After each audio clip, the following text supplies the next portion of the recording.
Okay, so welcome back from lunch. I'd like to introduce Paul Dosch, who's the Assistant Scientific Director, or the Associate Scientific Director in our DIR, our Intramural Research Program here. And Paul will be introducing today's speaker. So Paul, the podium is yours. Yeah, thanks, Rick. We actually have 3 titles under the scientific director, Daryl Zeldin, whose place I'm taking today because Daryl's in China. Rick got 2 out of 3 right, but he didn't get my title right. I'm the deputy scientific director. So anyway, sorry, Paul. It's a pleasure to introduce to you Dr. Kelly Ferguson. Kelly is a senior investigator in the epidemiology branch at NAEHS and leads the perinatal and early life epidemiology group.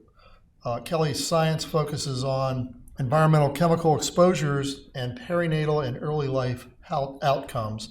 And she's made major contributions to the understanding of how exposure to phthalate plasticizers impacts pregnancy and the development of the fetus and the child.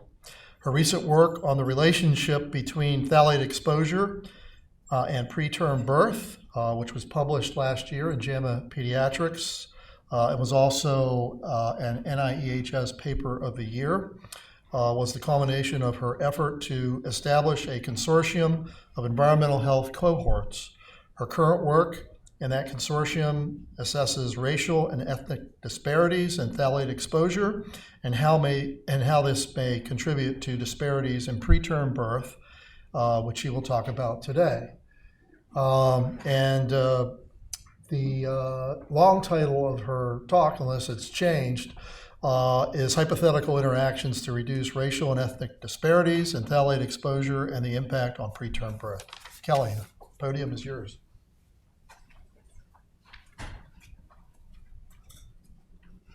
Thanks so much for the kind introduction and the opportunity to speak with you today.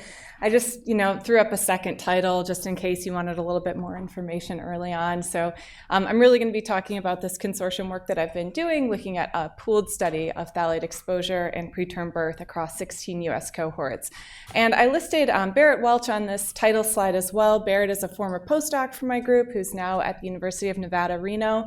And Barrett did most of the analysis for this study, so I have to acknowledge him right up front. I don't have any disclosures today, except that I am on my first week back from maternity leave. This is my daughter, Frankie. She is 4 months old. And so if I kind of, if I zone out or trail off at any point throughout the talk, you guys know what's up. So as a brief outline for today, I'm going to start off by describing this pooled study of phthalate exposure in preterm birth, addressing 2 primary research questions. So first, what is the association between phthalate exposure in pregnancy and preterm birth? And second, would interventions to reduce this exposure in the overall population reduce the rates of preterm birth? Second, I'm going to get into the meat and kind of the title of the talk that was listed on the slide, which is the role of race and ethnicity in this relationship. And we are wondering, could eliminating disparities in phthalate exposure reduce rates of preterm birth? And also, if associations between phthalate exposure and preterm birth differ by maternal race and ethnicity. So all of you are familiar with phthalate exposure. Phthalates are ubiquitous environmental chemicals that are found in personal care products like perfumes, lotions, and deodorants. They're also used to soften plastics, and they're used in food and beverage packaging materials. We are readily exposed to phthalates through a number of different routes, through inhalation, through absorption through the skin, and through ingestion of contaminated foods and beverages. And once phthalates make their way into the human body, they are quickly metabolized and excreted, primarily in the urine. But despite this quick metabolism and excretion from the body, we ubiquitously detect phthalate metabolites in urine samples across the US population, indicating that this is really more of a chronic exposure. Exposure to phthalates in the prenatal period has been linked to hormone disruption, as well as infant reproductive tract and neurologic developmental outcomes, as well as some pregnancy outcomes. So my work since my dissertation program has focused on phthalate exposure and preterm birth, and I'm going to show you a brief overview of my results from my previous studies here.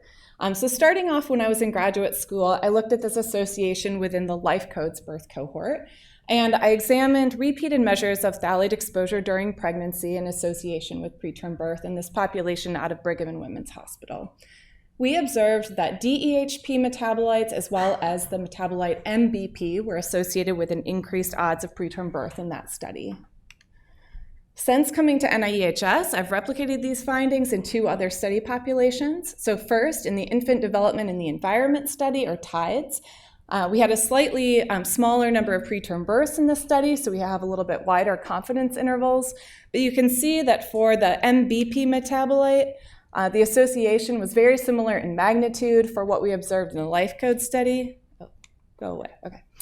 We also observed an association with MIBP in this study, and the same association with the DEHP metabolites that we observed in Life Codes.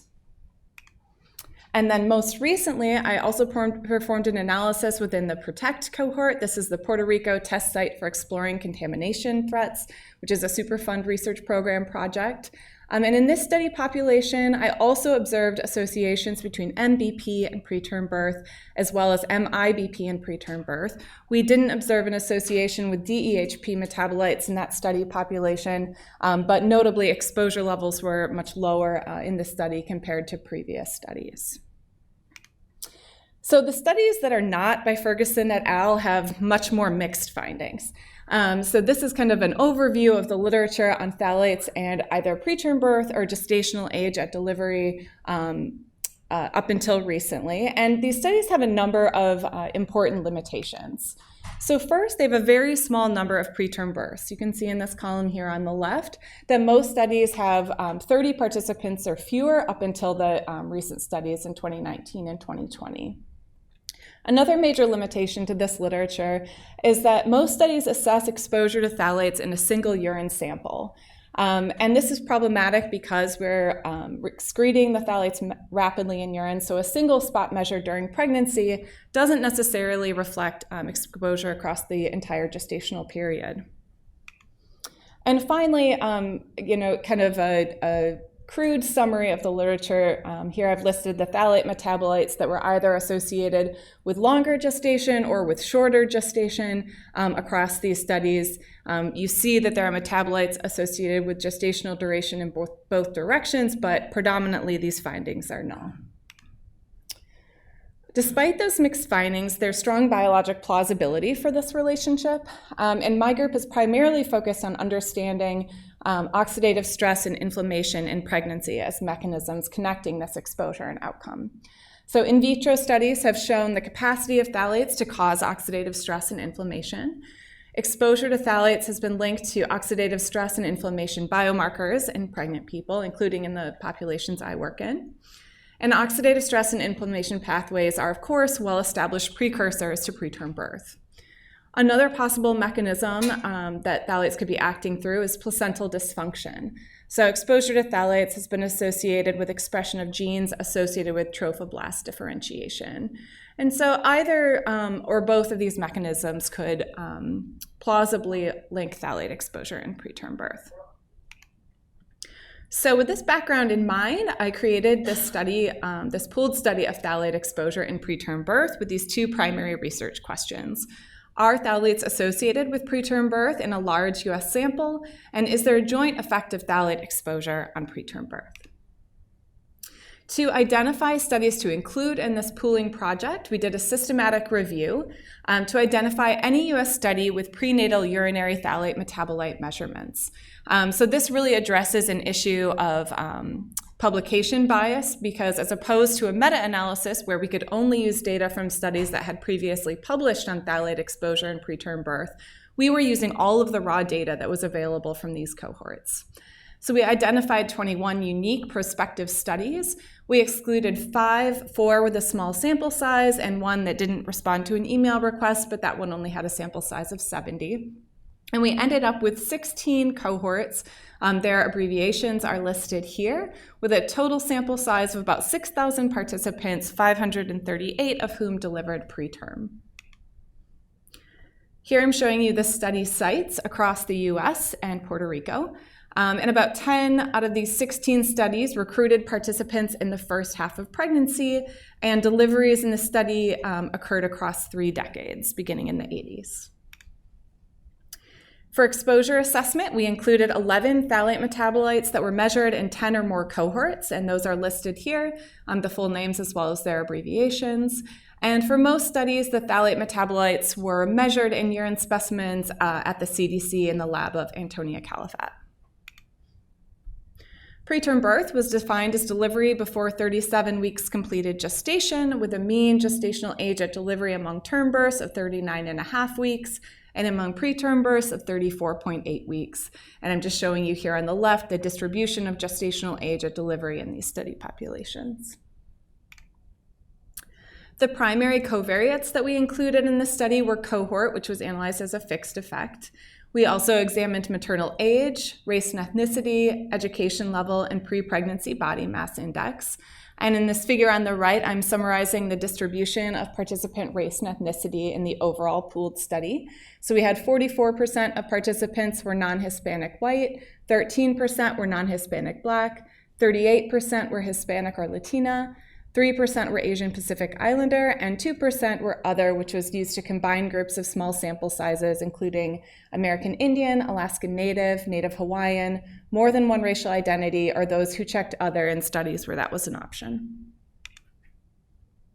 To finalize our analytic data set, we imputed missing covariates as well as phthalate metabolite concentrations that were below the limit of detection. We used covariate-adjusted standardization to correct all urine measurements for dilution. This method is kind of the gold standard because it reduces bias and measurement error, but importantly, it enables comparability when you're using specific gravity or creatinine to adjust for urine dilution. And then we created a geometric average of repeated phthalate metabolite measurements across pregnancy. So of the entire study population, this pie chart is kind of showing the distribution of the number of measurements that were included in the average. So less than half had one measurement as their exposure metric, and the rest had 2, 3, or 4 or more measures included in their average to indicate exposure. We also performed mixtures analyses in this study to get at our question of what is the joint effect of exposures. We're motivated to address this question by the understanding that pregnant women are exposed to many phthalates simultaneously, not just one at a time. And we believe that the joint effect of the mixture may be more realistic than individual effect estimates. The methods that we used for these analyses were 2. So we used quantile G computation as a method to estimate the odds ratio of preterm birth following an interquartile range increase in all exposures within the mixture. And we also applied plain old G computation, which estimates the probability of a preterm birth following a hypothetical intervention to reduce concentrations of all phthalate exposures in the mixture at the same time. And this method is the one I want you to pay most attention to, because I'll come back to this when we talk about the role of race and ethnicity in these relationships in the second half of the talk. So for our primary findings, we observed that 4 phthalate metabolites, MIBP, MBP, MECPP, and MCPP, a little bit of alphabet soup, were associated with increased odds of preterm birth in our adjusted models. We also observed that there was a joint effect of the phthalate mixture. So under the quantile G computation approach, we examined 9 phthalate metabolites that were available in most cohorts, which resulted in a slightly smaller sample size than what we had for our primary analysis. But we observed that the odds ratio for the overall mixture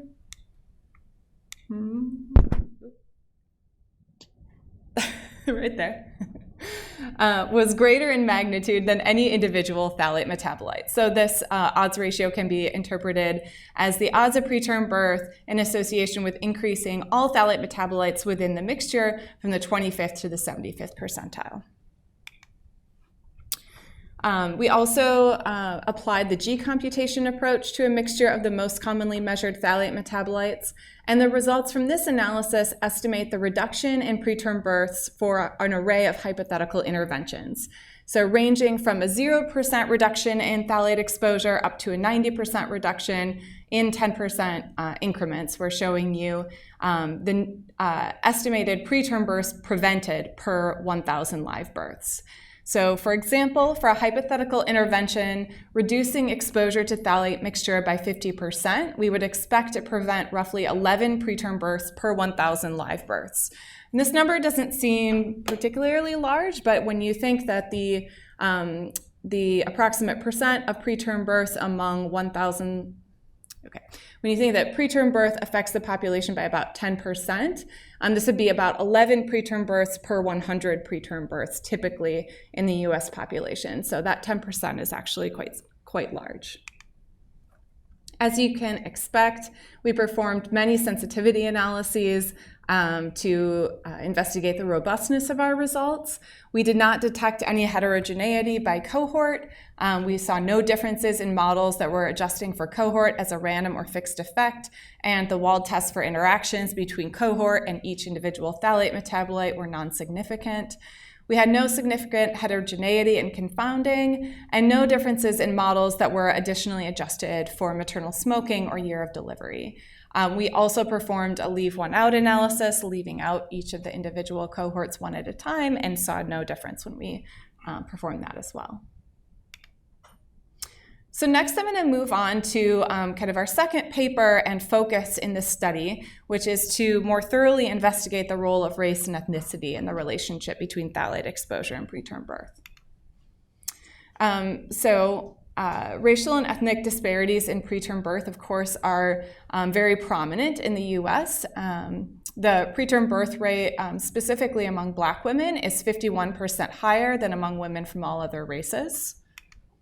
And we believe that these differences are not due to genetics, but instead to social and physical environmental exposures that are central to these disparities. At the same time, there are dramatic racial and ethnic disparities in phthalate exposure. So exposure to phthalates among other environmental chemicals disproportionately affects people of color, including pregnant women. This is just a figure I threw together from the National Health and Nutrition Examination Survey data showing urinary MIBP, the phthalate concentrations by race and ethnicity from 2001 to 2012. And you can see that consistently Mexican Americans and non-Hispanic Black participants have higher exposures to this phthalate metabolite compared to non-Hispanic white participants. And we believe that these disparities can be attributed to factors driven by systemic and institutionalized racism, including personal care product use, as well as food landscapes in racially segregated areas. The pooled study of phthalate exposure in preterm birth is uniquely poised to look at race differences in exposure during pregnancy because of its sample size and also its diversity. So here I'm showing the distribution of racial and ethnic groups across the cohorts that were included in this pooled study, ranging from the largest number of participants down to the fewest, which is a reiteration of the pie chart I showed earlier. We started off by examining disparities in phthalate exposure in the study population by calculating percent differences and covariate adjusted geometric means within each racial and ethnic group. So I'm showing you the percent difference in each individual phthalate metabolite on the right among non-Hispanic Black, Hispanic Latina, and Asian Pacific Islander participants compared to non-Hispanic white participants. And non-Hispanic white participants were specified as the referent group because we expected from the literature that they would have the lowest exposure levels to phthalates. And what we observed were quite large differences in phthalate exposure across racial and ethnic groups. The greatest differences were for phthalates that are typically found in personal care products, so the three at the top, MEP, MBP, and MIBP. Non-Hispanic Black participants had 23 to 150% higher exposure compared to non-Hispanic white participants. And this is after adjusted for factors that you might think could confound these relationships, such as maternal age, education, pre-pregnancy BMI, delivery year, and cohort study. We also found that Hispanic and Latina participants had 5 to 95% higher exposure compared to non-Hispanic white participants. And Asian Pacific Islander participants had similar exposure levels to non-Hispanic white participants, but higher exposures for MBP and MIBP, which are two of the metabolites that were most consistently linked to preterm birth. So our questions kind of moving forward with this data set were, first, could eliminating disparities in phthalate exposure, as we've observed in this pooled study population, reduce the rates of preterm birth? And the approach that we applied to this is similar to our mixtures analysis approach that we applied in the overall study. We used G computation to estimate the rates of preterm birth if Black participants had the same exposure to phthalates as white participants. And we did the same for Hispanic Latina participants as well. So I'm going to try to explain this hypothetical intervention in a little bit more detail. So our central question is, if we could eliminate disparities in phthalate exposure, would it significantly impact rates of preterm birth in our study population? So under the hypothetical intervention, we reduced exposure to each of the 9 phthalate metabolites in non-Hispanic Black and Hispanic Latina participants to the distribution that was observed among non-Hispanic white participants. So this is for all of the phthalates that were examined. We basically shifted the distribution of the phthalate metabolite exposure across the population to the distribution that was observed among non-Hispanic white participants. So in the top figure, you're seeing the kind of original before hypothetical distribution of phthalate metabolite levels, and then it gets shifted to the left to be the same as the distribution observed in the referent group. Next, I'm going to show you the effect of the intervention on the predicted preterm birth rates, and these are all in comparison to non-Hispanic white participants or the no intervention group. And the effect estimates are the difference in preterm births per 1,000 live births after the hypothetical intervention was put in place. So for non-Hispanic Black participants, you see here in the blue circle the number of preterm births per 1,000 live births before and after intervention. So applying an intervention that reduced exposure to all 9 phthalates to the same levels that were observed among non-Hispanic white participants reduced the number of preterm births by 15, which is about 13%. For Hispanic Latina participants, applying the same intervention, reducing exposure levels to those that were observed among the non-Hispanic white participants, reduced the number of preterm births by 7, which is a percent of 9%. Our second question that we were able to investigate in this pooled study was, do associations between phthalate exposure and preterm birth differ by maternal race and ethnicity? And our approach was to use a stratified analysis to examine phthalate associations with preterm birth. So here I'm showing you associations between each individual phthalate metabolite and preterm birth in models stratified for non-Hispanic white participants in the blue diamond, non-Hispanic Black participants in the orange circle, and Hispanic Latina participants in the purple triangle. And for 2 of the 4 phthalate metabolites that were associated with preterm birth in our primary study, so MBP and MIBP, we observed significant effect modification by race and ethnicity. So for MBP, we observed that the greatest effect estimate was for Hispanic Latina participants, and then for MIBP, the greatest effect estimate was for non-Hispanic Black participants. So some takeaway points. In terms of exposure disparity, we observed that non-Hispanic Black and Hispanic Latina participants had exposures that were as high as 95 to 148% higher than non-Hispanic white participants. And this is after adjusting for relevant confounders. In regard to preterm birth, our results provide evidence that if these groups had nearly equal exposure compared to white participants, then they may have fewer preterm births. And finally, for effect modification, we observed some evidence of effect modification with larger magnitudes of associations for MBP and MIBP among Black or Hispanic Latina participants.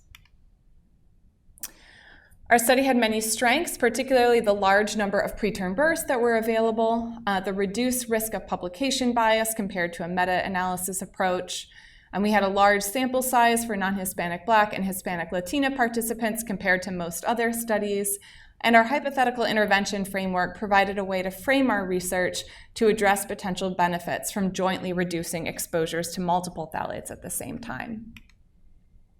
Some of our limitations, some of the variables of interest were not available across all studies. So I'm particularly interested in subtyping preterm birth based on presentation at delivery, and I would have been really excited to be able to examine spontaneous preterm birth alone, but that information was not available across all cohorts.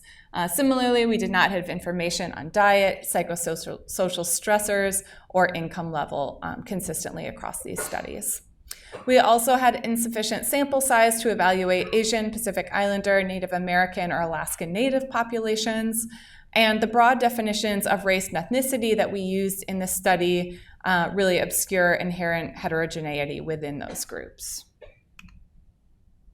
So a little bit of further context, thinking about the future of this work. Are the hypothesized reductions worth pursuing? We think yes. Reducing the disparities in phthalate exposures were associated with fewer preterm births, particularly among systematically marginalized groups. Second, are the hypothesized reductions possible? Yes. The hypothetical exposure distributions that we modeled in this analysis already exist among non-Hispanic white participants, so they should be feasible to achieve. And finally, how can hypothesized reductions happen? We recognize that these interventions must account for the intersectionality of racism, sexism, and social inequity. And we believe that this will require a combined approach to target both personal care product use as well as diet to reduce exposure. And finally, we believe that prioritization of actions at the population level, which could include legislative policies, voluntary market removal, and other actions, rather than individual level interventions such as encouraging people to eat organic food or use fragrance-free personal care products, would be more valuable. Have to acknowledge the working group that collaborated with us on this project, particularly Alex Kyle, who is our methodologist and who is now at NCI, as well as the pooled phthalate exposure and preterm birth study collaborators, and of course my funding from the intramural research program. Thanks so much, and I think I'm a little bit early, so if there's any questions that people have, I'm available for discussion.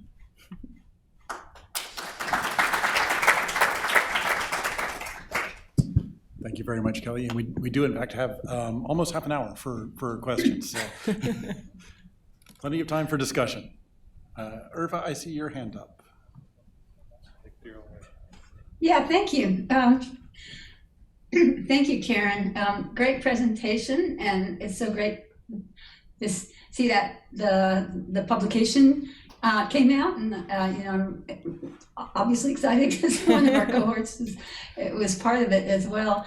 I'm really interested in so the two different analyses that you did. So one, the G computation, where you hypothesize moving the distribution in the Blacks and Hispanics to be the distribution of exposure that's in the non-Hispanic whites.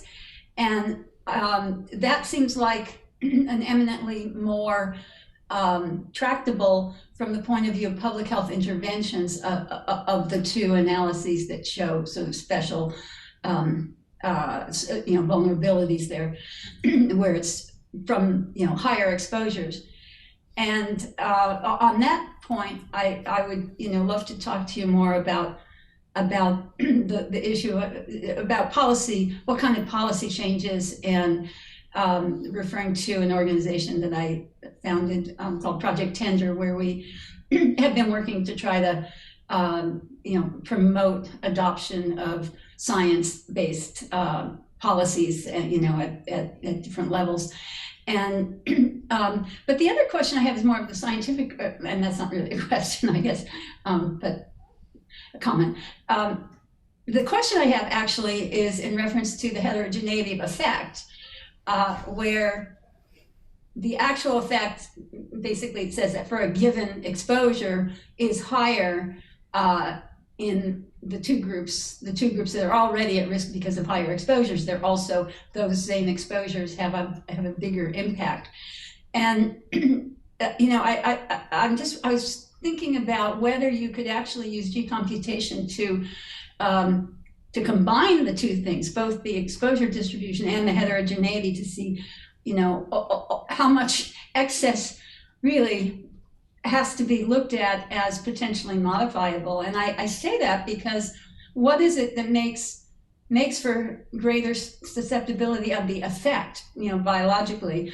It's usually some of the things we maybe haven't measured that are part of, structural racism, where you've got whatever intergenerational, possibly epigenetic changes that have happened for people who have been historically, oppressed, and as well as, the other, and of course you adjusted for a lot of things, but what is it that's not fully adjusted for when you start talking about racial differences that are hard to measure? And for the most part, even if they were a little easier to, even we could be asking some questions or tests or doing some sort of biomarker measure, we don't know what those questions should be necessarily, or they haven't been done in the studies we have at hand, and the biomarkers maybe are yet to be discovered that represents, other bodily susceptibilities. Yeah, that's such a good point, Irva. Thank you. I try to get into kind of why the heterogeneity in effects across race could exist a little bit in the paper, and maybe I could have had time to get into that more here. But I think that what you're talking about, some of the possible co-exposures that could be occurring that we weren't able to measure in the study population overall, are some of the factors that we're really thinking about a lot. So not just environmental chemical exposures, but other kind of non-chemical psychosocial stressors as well. So in the TIDE study data that I presented in the background, where I similarly investigated phthalate metabolite associations with preterm birth, we had information on psychosocial stressors during pregnancy. And it was a little bit of a crude measure, but even with those measurements, just questionnaires about stressful life events that were experienced during pregnancy, we observed that mothers who simultaneously experienced high exposure to stressful life events as well as phthalate exposure had a greater odds of preterm birth compared to women who only had exposure to the phthalate metabolite. So that really points to a potential kind of heightening of effect for those kind of co-exposures. So I think that's something that needs to be studied in studies where you have richer information like that. So we were a little bit limited in this pooled study by having those variables that were only consistent across cohorts. But that is a really good point and something I hope to look into more in the future. Great. Hope to work with you on that too. Definitely. I wasn't sure how many of my co-authors would be in this meeting, but I anticipated quite a few. Indeed. Daryl, I think you're next. Kelly, great. Thank you very much. That was very, very nice studies. But one of the things that I've always wondered about, and I do want to hear as well, were you able to, did you have any information on the preconception bundles that the participants, the pregnant women, had or did not have? And so that goes to the sensitivity analysis, where you would want to stratify based on first, second, third child and so forth. Yeah, that's a really good point. We did not have any information on like the level of prenatal care that people received in this study. That would have been a really interesting thing to examine. And we did not investigate, I mean, we probably did a stratified analysis by parity. We did a lot of sensitivity analyses, but in previous studies where I've been working with smaller study populations, we have looked at that variable and not seen any differences in the effects. Yeah, and so that goes to what Irva was getting at in terms of the constitutive level nature of allostatic load in that particular population. Yeah. That's a really good point. Thank you. Is this going to throw off the whole meeting schedule? Oh, no, we're good. We're good. Don't worry. Gary, you're next. Okay, you can probably imagine where I'm going to go with this. I love the combination of the studies. Like, it gets to the right power of the combination. It's really an elegant way of doing that. The challenge, though, is that phthalate exposure is associated with many things. There's things that you find the phthalates in, and the phthalate exposure may just be a biomarker of some other chemical that associates with the phthalates. And I think this really highlights the need to do the type of study that you conducted in conjunction with a broader look at samples, whether it be urine or blood or something else. It uses more of an exposomics approach to see what are those other classes of compounds that are associating with an exposure like phthalates. And I think this is like where, like, how do you merge these things together? Because again, like this sort of like intervention thing, I think it's really great to kind of show that you have things that are modifiable, but again, what else could be associated with the phthalates that could be playing the biological effect of it? And I think that's something I think that this gives very clear evidence that this is a class of chemicals that we have a concern. This is a greater concern on this, but that we live in a complex environment, and we have to figure out a better way of capturing more of that environment. Yeah, I totally agree. That's a really good point. And in the studies that I've worked in so far, I do a lot of work with urinary biomarkers of chemical exposure, but we're really just going for, the usual suspects of what we think might be associated with phthalate exposure. So going straight to phenols, which we know are also in personal care products, but applying a broader approach to identify things that we are not smart enough to think of, I think is an important next step.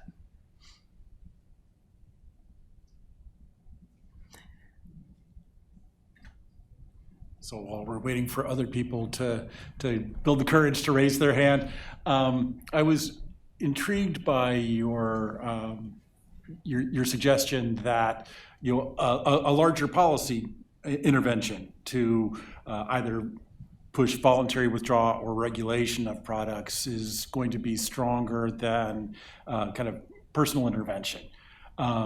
And it's a philosophical question, right? Is it better to intervene to improve the health of the individual because it's easier, maybe a little bit, or better to intervene at the larger policy level to improve the health of the population? So your thoughts on just that kind of justice? Sure, yeah. So, I'm very interested in the idea of an individual level intervention. That's what people want to hear when I talk about this study, is what can I do to reduce my phthalate exposure? And there have been some studies showing that, making choices to use unpackaged foods or to change personal care product use could reduce exposure level, but they haven't been consistent across studies. There's the classic study by Sheila Satyanarayana that showed that an intervention to have, non-packaged foods and kind of prepared, like natural fresh foods, actually resulted in the participants having higher exposure to phthalates than the group that didn't have the intervention, and that was because there was an extremely high level of phthalate exposure in an herb that was used in the food preparation. So it comes in unexpected and unsurprising ways, and so I think individual level interventions are really difficult to try to create. And so I think, I'm not a policy person and I don't engage with that. But I do think that having more efforts to kind of change what is in the makeup of the products that we use could potentially have a broader effect. And so an example is kind of like the public pressure that was put on removing bisphenol A from products because of the literature that we created. And, that has resulted in that chemical being removed from a lot of different things. So I think, policy aside, kind of pressure from the general public to kind of make these kind of changes is a way to go as well. Yeah. Maria. I don't know if legislative changes are forthcoming, but cosmetics are regulated by a 1938 law that basically hasn't been updated since 1938. And so the FDA regulates cosmetics and personal care products through that act and also through labeling. That just so it's just when we talk about policy, thinking about actually updating to what we know from scientific data. Yeah, That's the challenge. Even like the labeling, right, is something that would be valuable is because sometimes we don't know that phthalates are included in products because they're included in the fragrance component of personal care products. So you don't actually know that they're in there because it just says fragrance. So yeah, some things like that, which are not, don't seem to be major changes, but it seem like they could be really valuable. So Kelly, just on the theme of ingredients, I mean, a lot of people would be interested in reading the ingredients list, and is it clear? So if a phthalate is part of the ingredient list, I'm not a phthalate chemist. So if you read these complicated ingredient lists, would it be clear to the non-chemist that these are actually phthalates in this ingredient list, or not? So it's, you take lots of things now, you go to the grocery store, read the ingredient list, and it's like, oh my God, what am I eating? So anyway, is it clear? So they list it as phthalates, or is a very complicated chemical name that it's totally unclear? Right. I think that's a really good point, and I don't know what that would look like. I mean, some items in Whole Foods say phthalate free at the top, but then we're getting into a further equity issue of differences in education level and whether or not you know about this kind of exposure and whether or not you can be informed to make the choices about the products that you use. So that's another kind of argument for making broader changes. So for my own personal edification, so what are examples of the personal care products that have phthalates? What are the phthalates doing for the personal care product? And are there alternatives that work just as well without the phthalates? So I'm not sure about the alternatives and what works well. I know that phthalates are often used to carry fragrance. So something about the chemical properties allows them to make your product smell good. But my chemical knowledge kind of ends there. Jenny.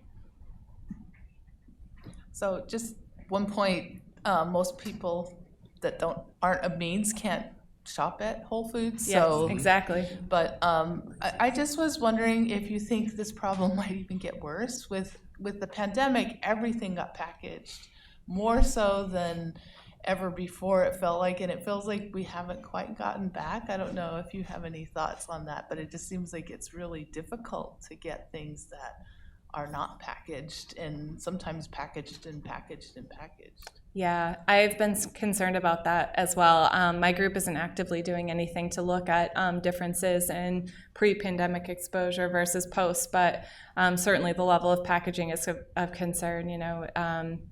Even getting like a salad bar food or that kind of, there's a lot more packaging that's involved now. So that's a really good point. And also a very good point about the Whole Foods, they tend to kind of come out with these labels that say, free of this chemical and this chemical, but that is a select group of people who are able to go there. Irva.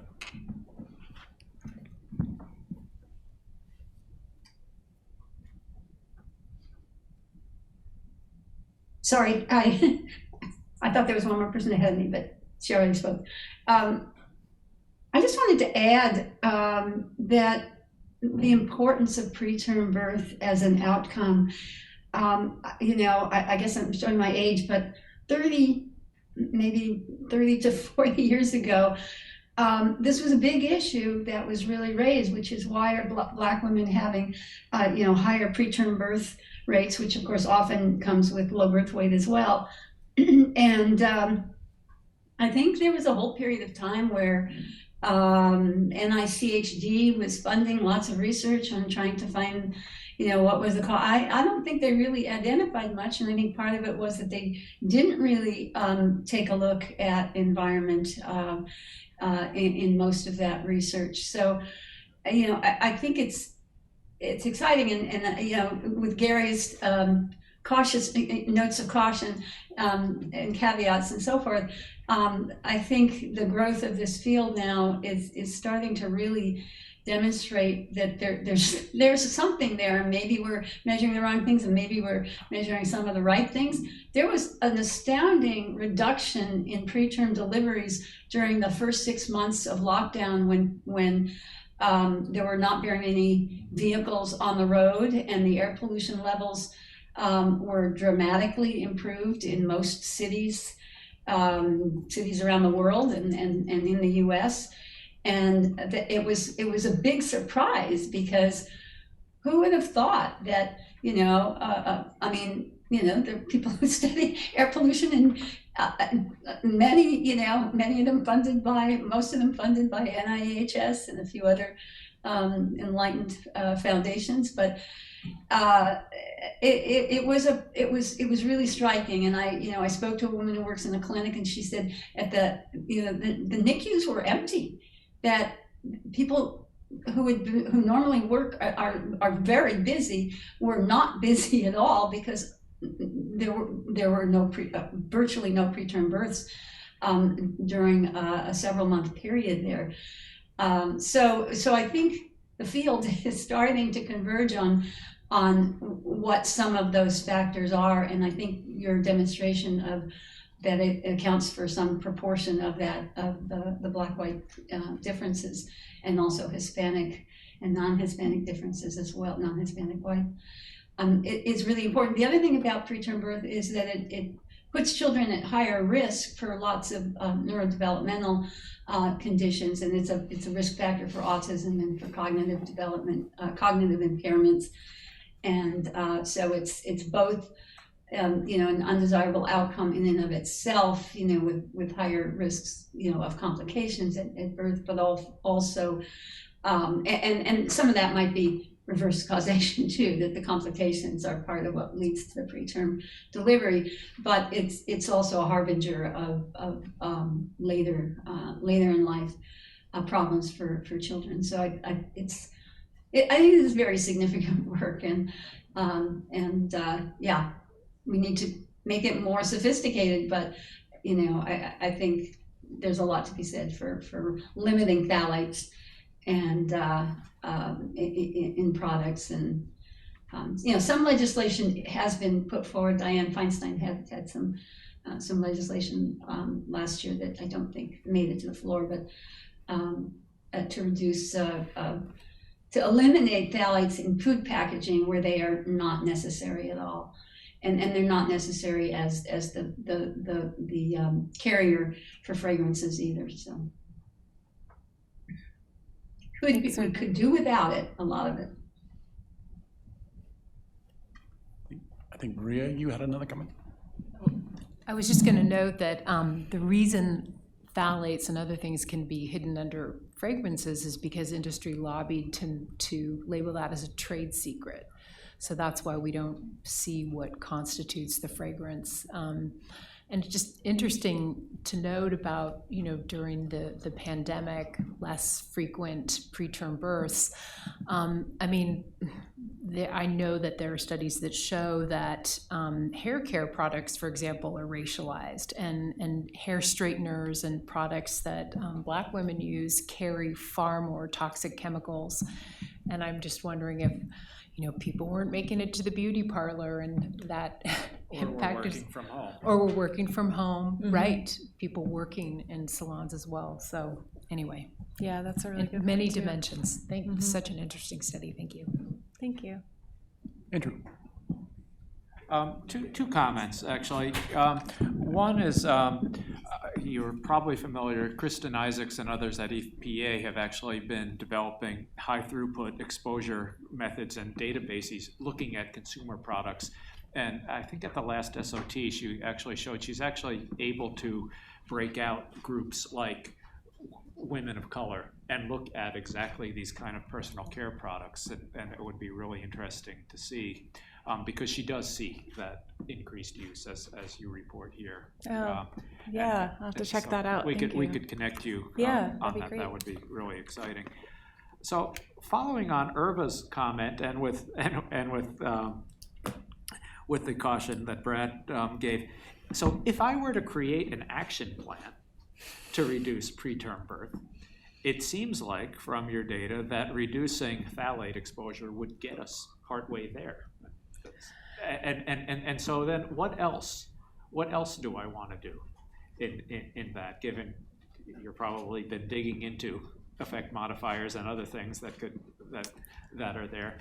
Do you have any insights So there? what else besides phthalates goes into your toolkit for? Into my action plan to reduce this disparity. Yeah. I mean, I don't want to speak to that right now. I feel like I haven't been looking at like kind of the most up to date things that can prevent preterm birth. But I do know that, one of the reasons why this is an important research area for environmental exposures is there are not a lot of kind of silver bullets for like, okay, just tell your patient to do this and then, no problem. There's not a lot of stuff that clinicians actually advise their patients to do in order to prevent preterm birth. So.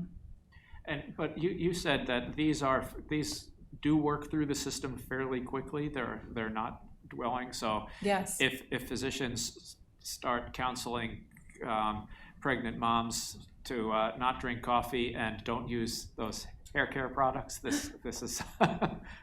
Well, I wouldn't agree about the coffee. Or alcohol. How about alcohol?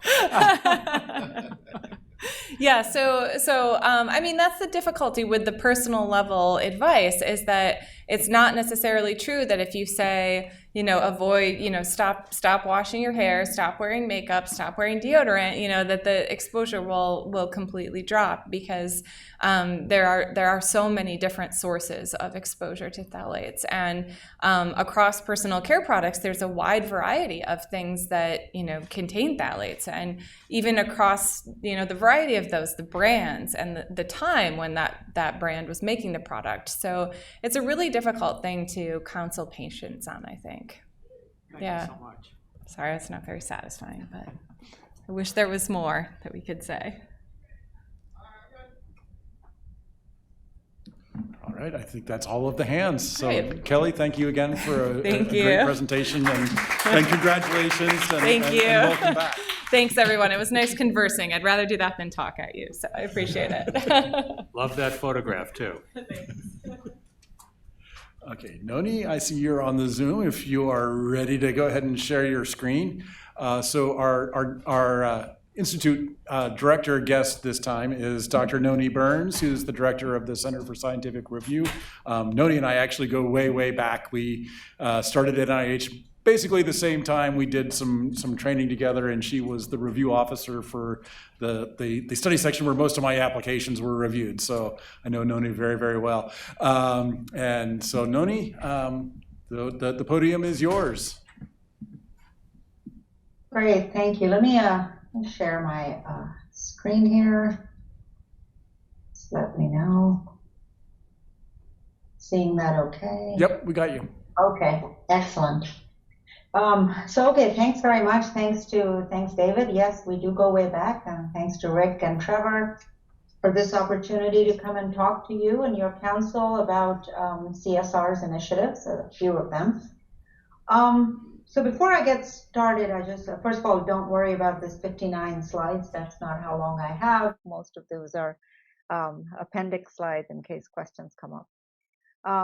Let me start with kind of an overview of what CSR does and our scope.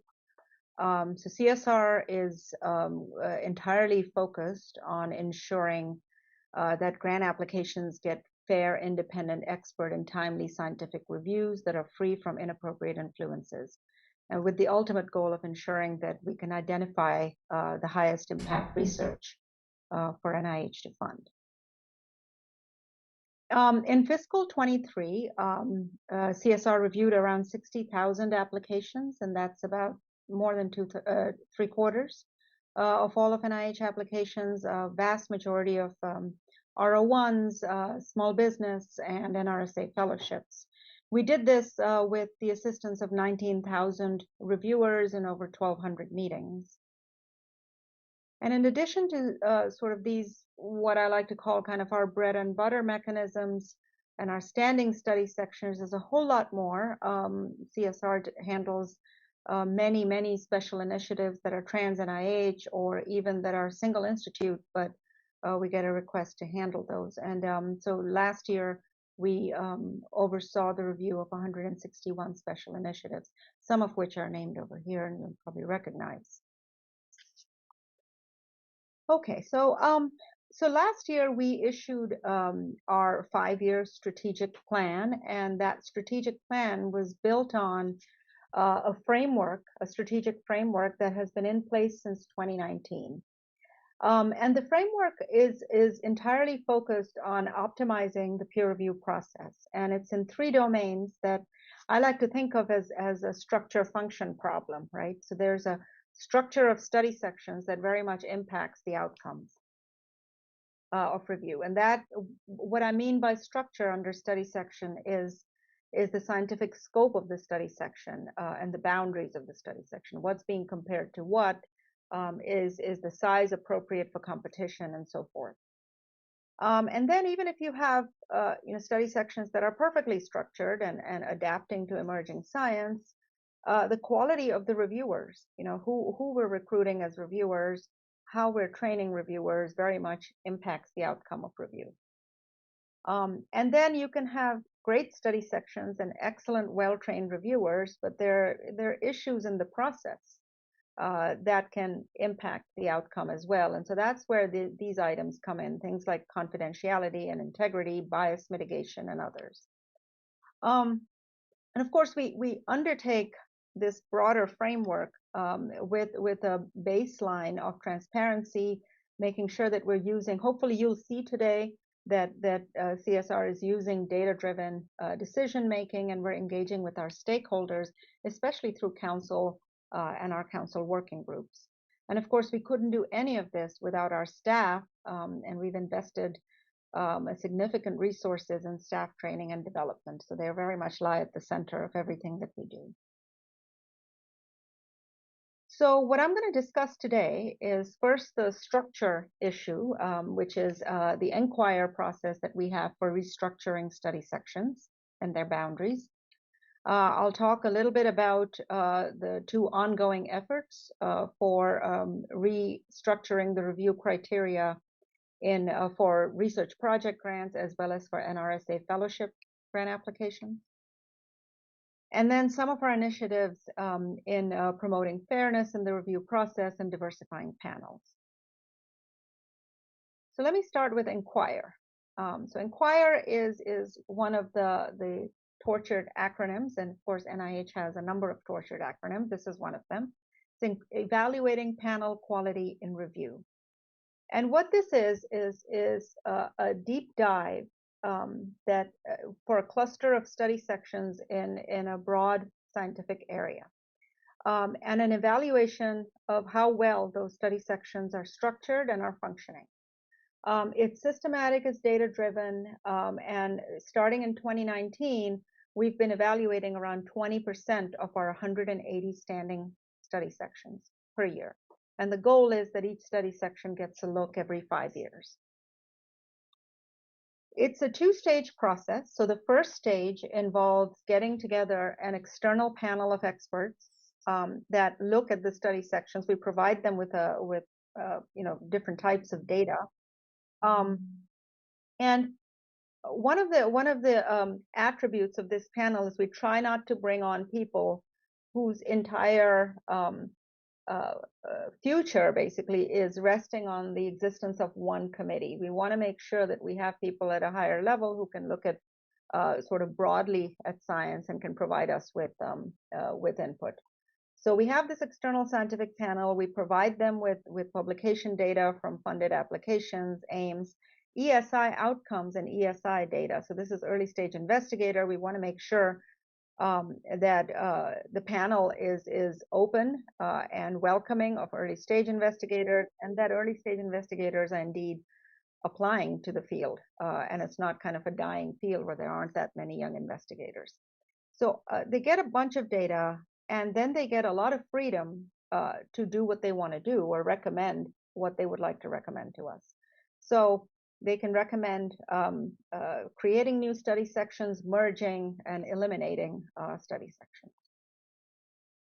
So this is followed by an internal process evaluation stage. And so this is an NIH process evaluation panel that we put together of NIH stakeholders. So these are not CSR staff, but it's really NIH stakeholders and from institutes and centers who have interest in the outcomes of those study sections.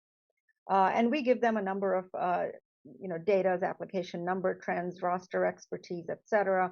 We get program officer feedback through surveys that are then provided back to this committee to kind of look and see what can be done to optimize the process of review. Again, as we do with stage 1, with stage 2, we don't ask for individual SRO feedback because normally SROs are tied to one study section. We also don't ask for individual program officer feedback. They're not included in the panel simply because they're also usually tied to 1 or 2 study sections. So we get people at a higher level from institutes to weigh in. But we do value very much program officer feedback at this stage through surveys. We also conduct site visits where people fill out a form as to how, because a lot happens at the meeting and the meeting dynamic is important to look at how well the study section is functioning. And all of that goes back to this process evaluation panel that then makes its recommendations. And the final recommendations of both of these stages then go in front of our full advisory council, and it's overseen by our scientific division directors.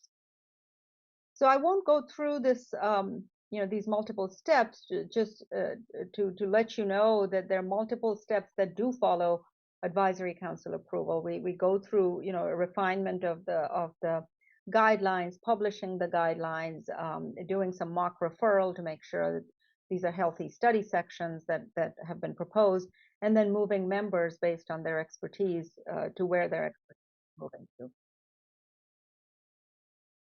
It takes about 12 to 18 months from the beginning when we start the scientific, the first stage of the inquire process to when we have new study sections.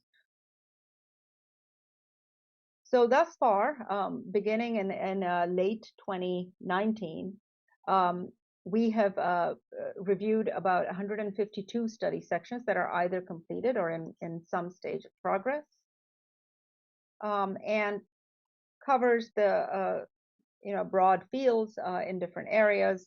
I know that we've gone through this with some of the NAEHS study sections as well, the study sections where NAEHS has an interest.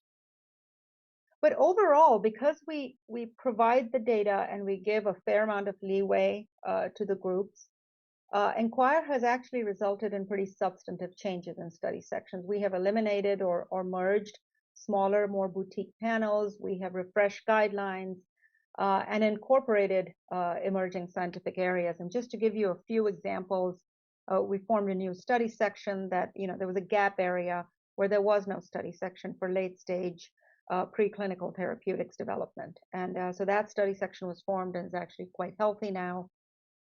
Social determinants of health is a topic that's been incorporated in multiple study sections based on the Inquire process. Mobile health technologies and cancer immunotherapy, which is a really growing field and required a whole new study section in addition to 2 that we already had, just to accommodate the interest. Okay, so in addition to the Inquire project, I think one of the things I wanted to talk about today was an ongoing effort that we have to really look at the review criteria for research project grant applications.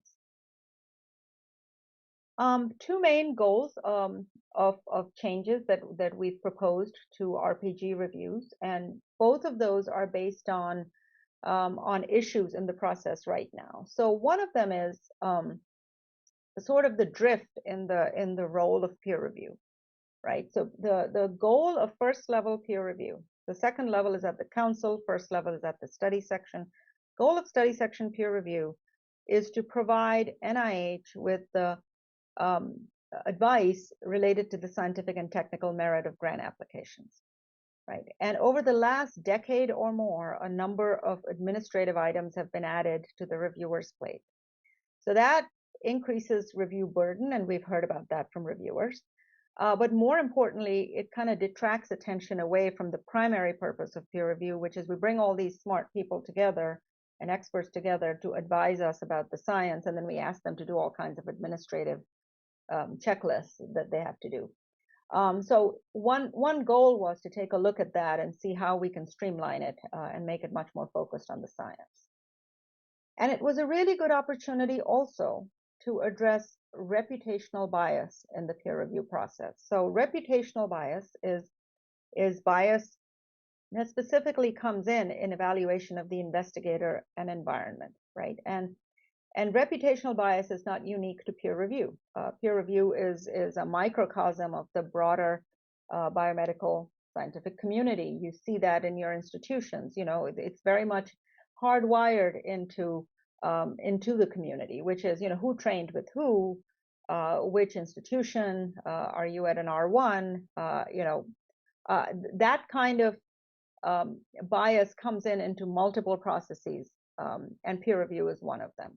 So this was an opportunity for us to take a really careful look at the investigator and environment criterion to see how we can make sure that the evaluation of these two criteria is being done in the context of the project itself. And of course, the broader goal is to facilitate the broader overarching goal of peer review to identify the strongest and highest impact research.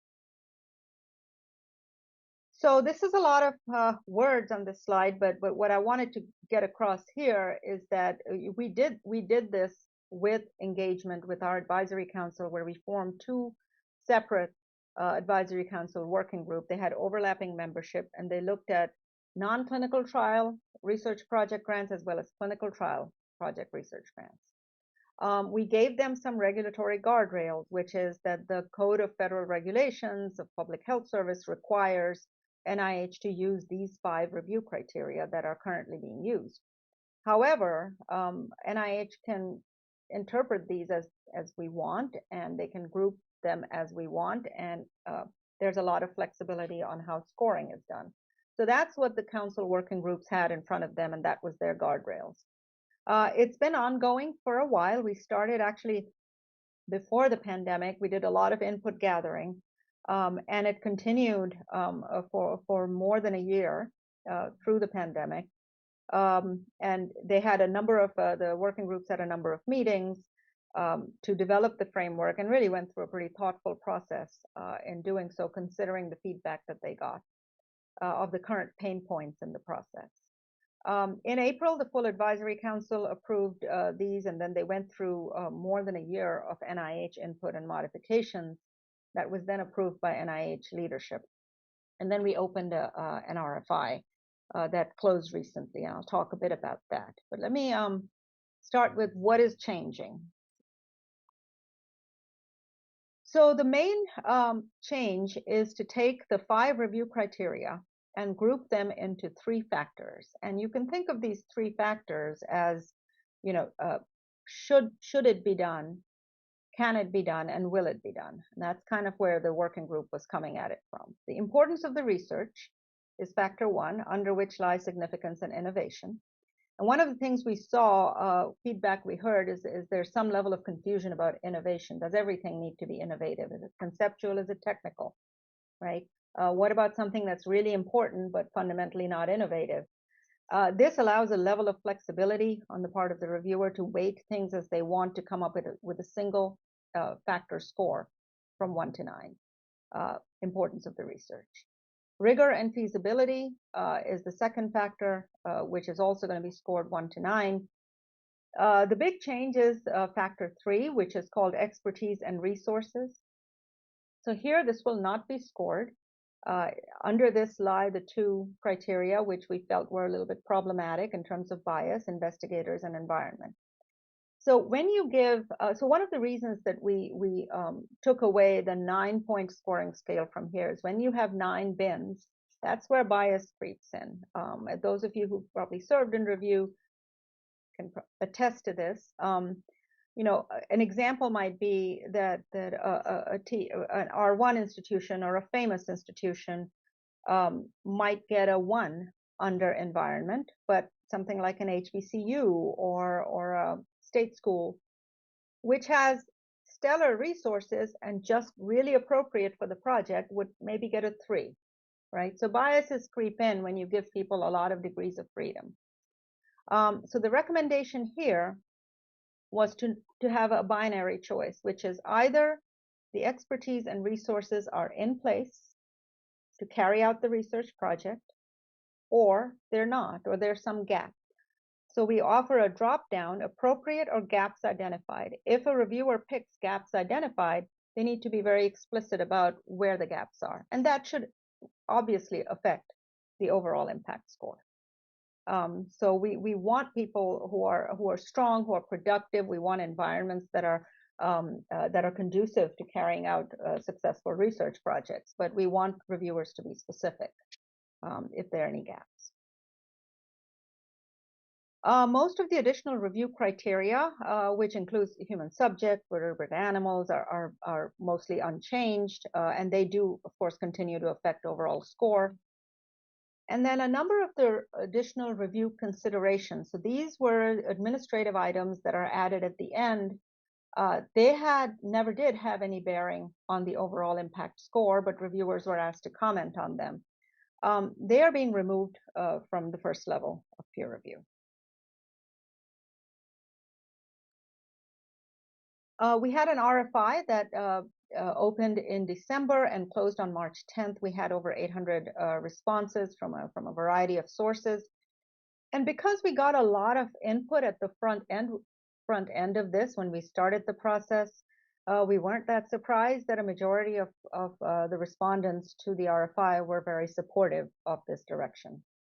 A minority felt that factor 3 should be scored, that is investigator and environment should be scored. That also we kind of expected, right? It's a change. And a smaller minority suggested we do blinded reviews. There are a number of reasons why that becomes difficult.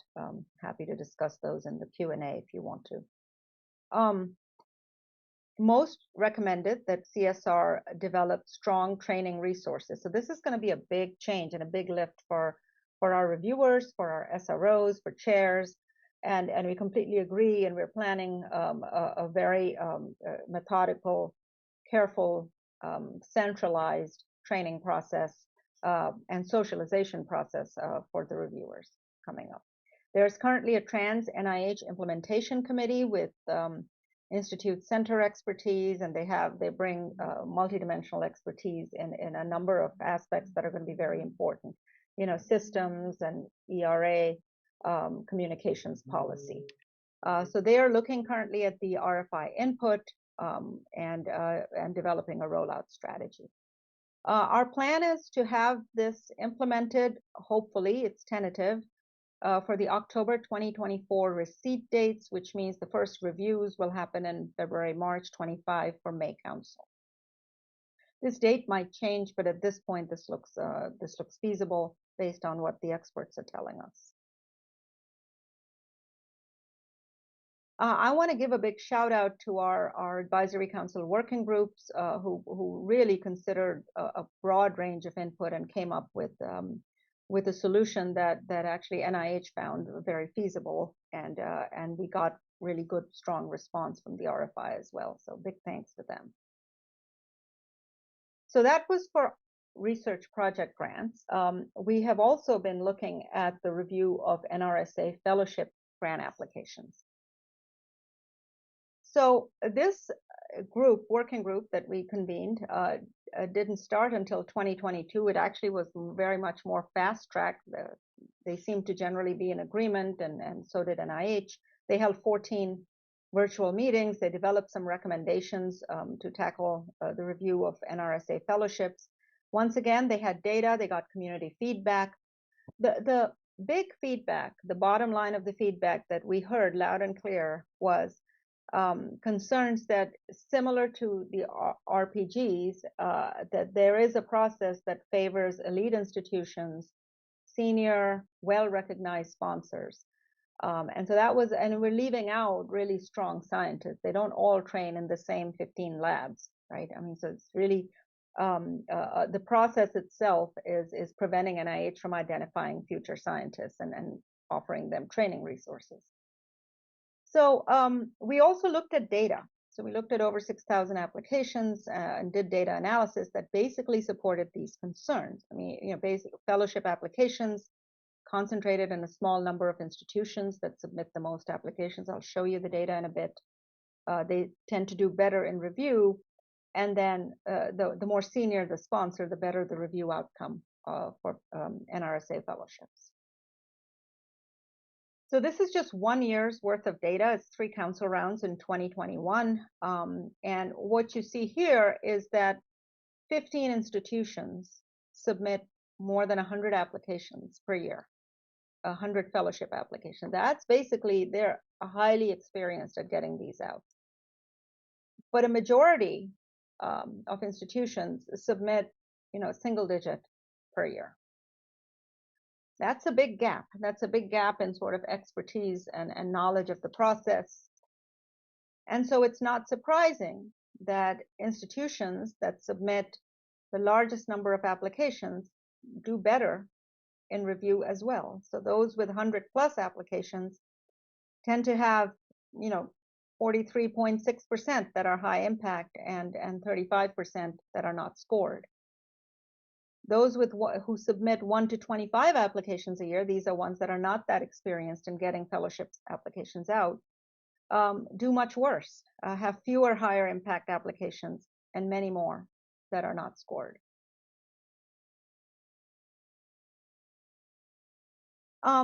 The same sort of trend holds for seniority of the sponsor. So one of the feedback, some of the feedback we heard through our process, and also just anecdotally that we've heard for many years, is that there are very strong, well-trained assistant professors who are anxious to have NIH-supported fellows, postdoctoral fellows, for example, in their lab, and are struggling with the review process.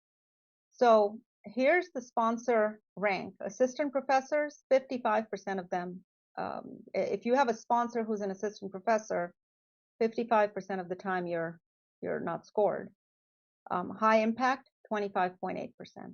And it rises with associate professor and with assistant professor, and then, conversely. Other does even better than professor. So we looked into who the other is. The other is what I would call the uber professor. So these are, deans and chairs of departments and provosts and others. So it's really, it very much holds out that the more senior you are, the better your fellow does.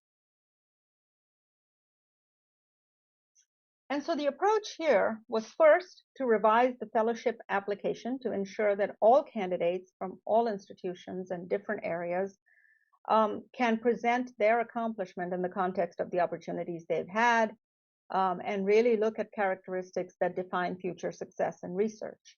And to ensure that there's a training plan that is very much targeted to the specific training needs of the candidate. So that's the first recommendation.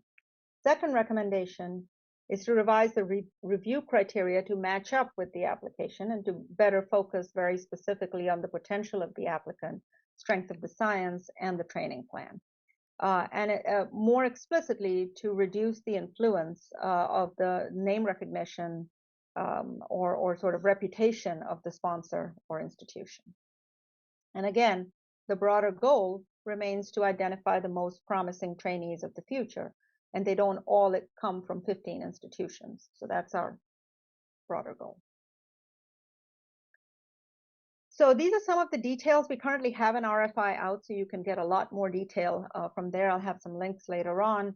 But there are a number of recommendations to eliminate grades, talked about revising the applicant section. There's no changes to the current scientific plan that remains in place and is very important. Revising some of the other sections to make sure that we have less boilerplate language. There's a lot of excess work, excess language that is cut and paste.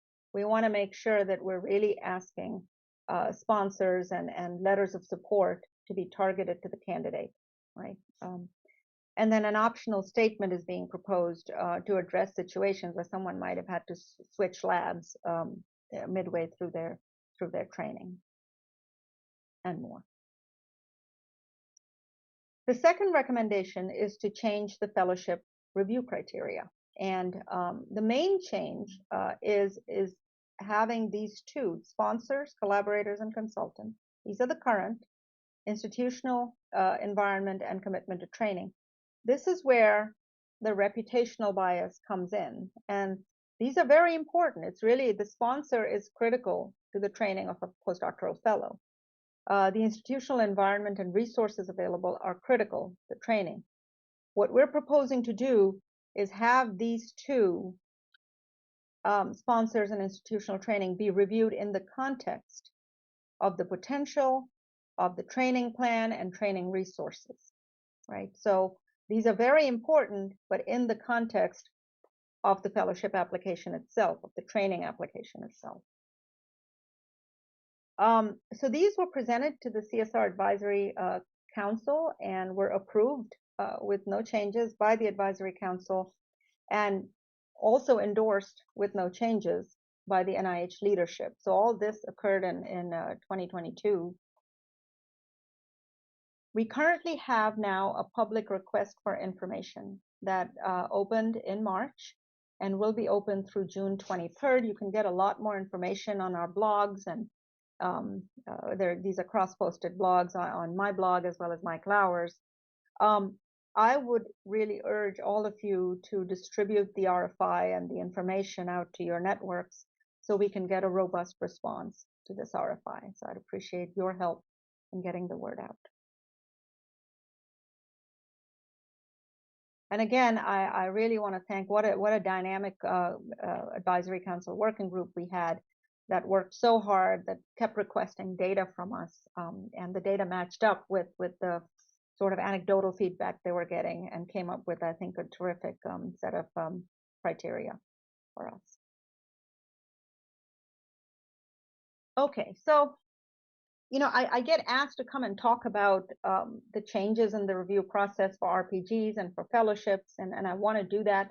But one of the things, one of the questions earlier on when I presented to other places that I was asked is, well, what about other aspects of review, and what are you doing to diversify panels, and what about bias in the process? So now I tag team it, and I don't ever just present on changes to the review criteria. That's one piece of the pie. There's a lot to the process outside of just the criteria. And so let me talk a little bit about our other initiatives in promoting fairness in review.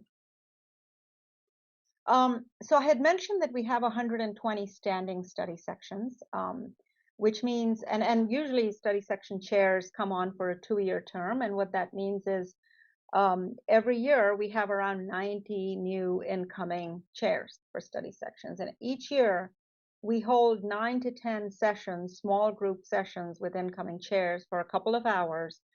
And these are pretty intense, and they really get at, well, there's an overview and some of the nuts and bolts, but a majority of the time is spent with chairs talking to each other using a vignette-based framework. And we really get into the influence of the chair, how much influence the chair has in changing the study section culture, fostering a positive culture, in ensuring that the discussions are about the who cares aspect, explicitly getting to do we care before we get to all the nitpicky issues in the approach. So we spend a bunch of time ensuring that chairs can facilitate fair discussions in these sessions that we hold each year. In addition, we've invested a lot of resources in having a centralized Office of Training and Development, and one of the major outputs they've had is this module for bias awareness training for reviewers that's we launched in 2021, August. So this is not implicit bias training, right? This is not training that you might get at your institutions or we might get as employees on implicit bias, which I think of, in a very rudimentary way as something that's in my head, getting at that. This is much more about biases that come in very specifically in the process of conducting peer review, right? We developed this training with looking at, it has personal testimonials, it has exercises, it has a mock study section, 30 minutes long. We did this with the help of an advisory council working group. So pretty much everything we're doing with the engagement of the external community. And they gave us examples that we used in some of this content. So over 19,000 reviewers have taken the training thus far, and the response has been pretty overwhelmingly positive. So one of the funnier sort of Twitter comments that I haven't posted here was, for a government training, this is actually quite good. So I'll take it. That's fine. But I think what we're seeing is actual intervention occurring during study section meeting with reference to the training. You can see a lot more of our full survey analysis that was done after the initial launch. And this will be now required for all NIH reviewers, beginning with the May 24 Council review meetings, which will be February, March 2024. So in addition to bias training, we've been very much focused on review integrity. To think about it in terms of the output of what happens in peer review, if you only have one application out of, 65 or 70 in a study section that has had inappropriate intervention in the review, a tipping of the scale, somebody calls someone to say, hey, keep an eye out for this application, make sure it gets a good score. That's the kind of stuff we're talking about in review integrity, or a leak that occurs. When one application is slightly unfairly advantaged with that kind of behavior, it actually has a ripple effect on all applications, right? There's only so many applications that can get certain percentiles. It's a pretty serious issue. It's not widespread, but it definitely exists. And we wanted to tackle that by ensuring that we have some expectations set for reviewers as to how to conduct themselves when they interact with scientists outside of the peer review process and get themselves into sort of difficult situations, right? Before, during, and after. We did this also with an advisory council working group that gave us examples of scenarios. If you look at the content, I don't know if you've had a chance to take the training, but I think it's available to councils. You take this training and you sometimes wonder, oh, does this really happen? Yes, it does. And all of the cases are based on actual cases that we've had to deal with.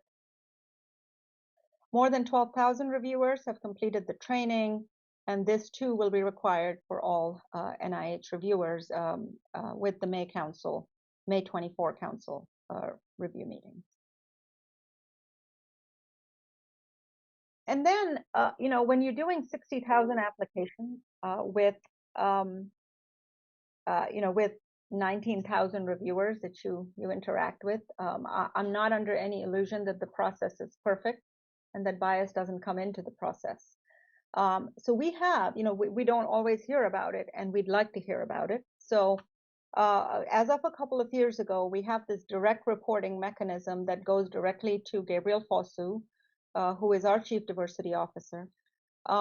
He reports directly to me. It's in the signature of all of our emails, and it allows anyone, applicants, reviewers, program staff, who see something, who hear something, who are concerned, to contact us with specific cases. We follow up on every case. We investigate every case. There are times, several times, that we agree that yes, this was a biased or a flawed review. We don't wait for sort of a council appeals process. We go ahead and pull the application and re-review it in the same council round, so as not to disadvantage the investigator and not have them delayed funding. So we do that. Sometimes we don't agree, and if we don't agree, they still have the official NIH appeals process through the IC Council that remains available to them, and we guide them to talk to their program officer for guidance on that. This last thing is something we added in the last year because I felt it was really important to loop back to the reviewer. So if they made a biased comment in a critique, and that led to a re-review of an application, we agreed it was biased. Now, a CSR senior management individual calls the reviewer back to discuss, hey, you wrote this was inappropriate and it caused us to do a re-review. That's a lot of work. Most of the time, people react with contrition. They understand, oh, I'll be very careful. That's great.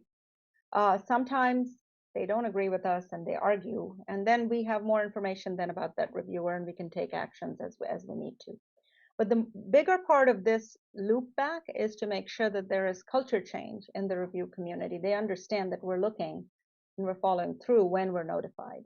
So again, if you can publicize this, this would be good, that this avenue is available. And then finally, I want to talk a bit about, our efforts in diversifying review panels. So first, I want to share this tool that we developed a couple of years ago. It's called the Reviewer Finder tool, right? And it's really a tool for our scientific review officers. And if you work with SROs, they're very busy people. And when you're busy, you tend to lean on your networks, right? You need an expert in, I don't know, in cell adhesion, and you're going to go and pick the 4 or 5 people you know in cell adhesion.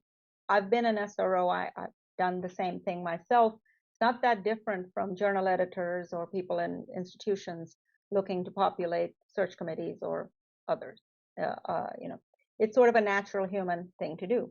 This tool kind of gets away from that, and it allows SROs exposure quickly in a user-friendly way to a variety of sources that are outside of sort of their normal network. It includes other agency-funded reviewers. We allow scientific society to send us reviewer names. We have a group of reviewers who are what I would call underused. We had some listening sessions a couple of summers ago, and I was surprised to see there were people there who said, I'm funded, I have an R01, but nobody's ever invited me.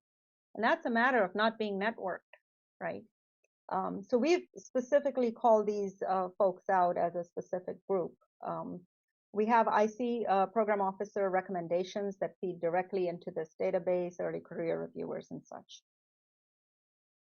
So at this point, if I was looking for an expert in cell adhesion, I could put that in for a search term, or I could put in my study section name, and it would give me a whole lot of names, hopefully many of whom I've never known before, so I can then investigate and see if they have the right expertise for the panel. But it takes more than tools, right? It takes more than tools to really kind of change what I would say is sort of culture change. It takes more than just tools. So we've had a number of strategies in place over that, we've sort of been working on over the last couple of years to diversify review panels. The most important is for all of us to kind of emphasize how important it is for NIH as an agency to hear diverse perspectives, right? Because if we don't, we're not fulfilling peer review's mission of identifying the best and most disruptive science. If you bring in the same people to come and review, you're going to get sort of derivative science out of it. So it's really important for the mission of peer review.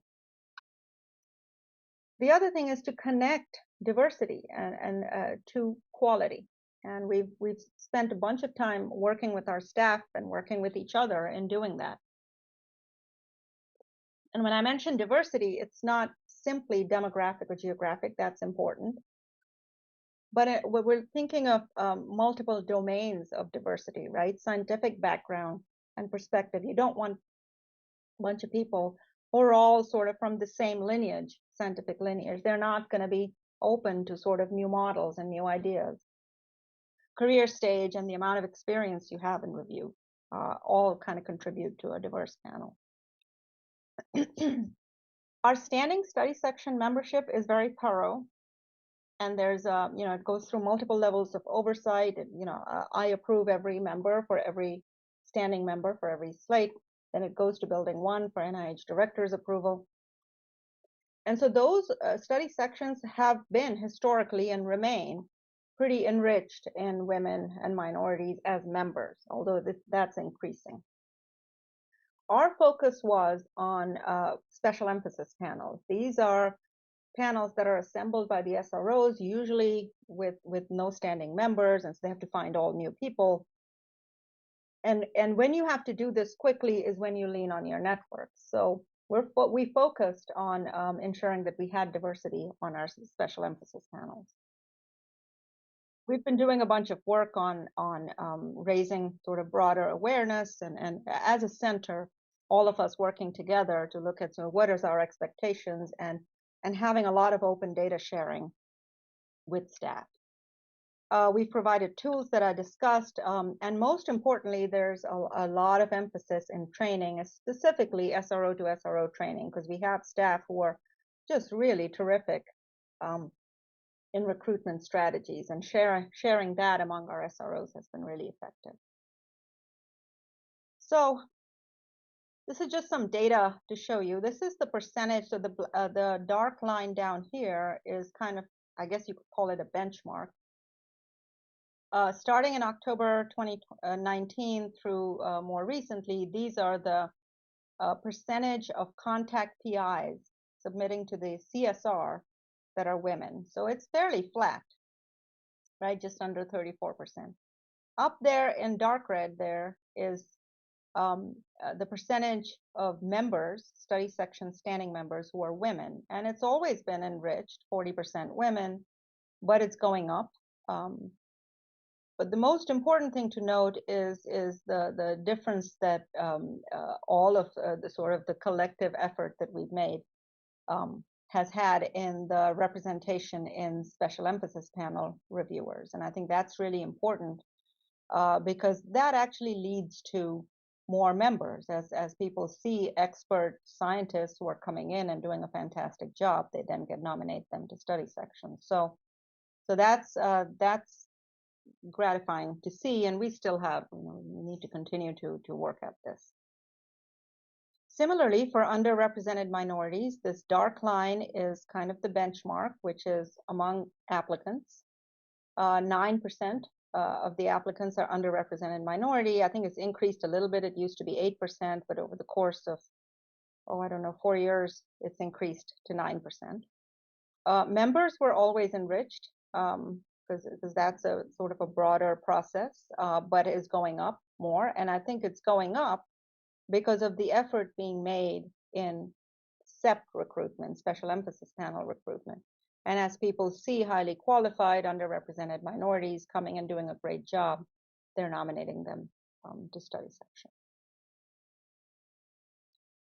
So if you want to see more data, more analyses, and a lot more details about a number of our initiatives, that's our website where you can take a look. And I'm happy to answer questions. Stop my screen share. Thank you very much, Noni. Questions from council? Actually, can I just make a quick comment, Noni? Thank you very much for that very wonderful, comprehensive presentation. And also thank you for the strong leadership that you're bringing to CSR.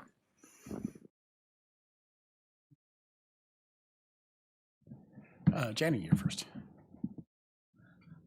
Yes, thank you for the presentation and also the encouragement that things were going to look like they're going to change. So I am not at an R1. And quite honestly, I think in addition to the changes, there's going to have to be some, I don't know if marketing, trust building, because quite honestly, at my place, we almost don't have students or trainees looking at F applications because they just don't compete. And so I feel like if they just said, if you need to be at an R1, you need to be here in order to compete because it's not worth people's time. It's just disappointing. And also really good trainees say, I don't want anything to do with academics and go into industrial and government. So I just think this is a great start, but I just think there's really gonna have to be some trust building for places like mine to say, okay, there you can compete. You do have a shot. I mean, not that you need to just tokenism give out things, but there's definitely our brightest and best, and we're like, who's gonna be able to get one of these if this student or this trainee is not, capable or deemed that they should have the funding. So that's just something, I don't know what NIH can do with that, but I think there has to be something beyond just, we are changing the system, but to convince people, like I said, at institutions like mine, to really go forward with encouraging their students, because there's a light at the end of the tunnel. There's a possibility, because right now I feel like most of the time there isn't. Well, thank you. Thanks very much. And I agree with you. I think a lot of our efforts will have to include outreach. They already are to some extent. I didn't spend time talking about sort of our increased outreach to institutions that we've been doing. But part of our advisory council working group included the Office of Extramural Research and NIH Institute leadership that are in the workforce development. And I think everyone was in agreement that this requires a lot of outreach, output, and trust building. So completely resonate with what you were saying. And I think if you haven't heard about it, or Rick didn't cover it in his overview, there is currently a working group of the NIH Advisory Council to the director looking at postdoc, future of postdocs and employment of postdocs as well.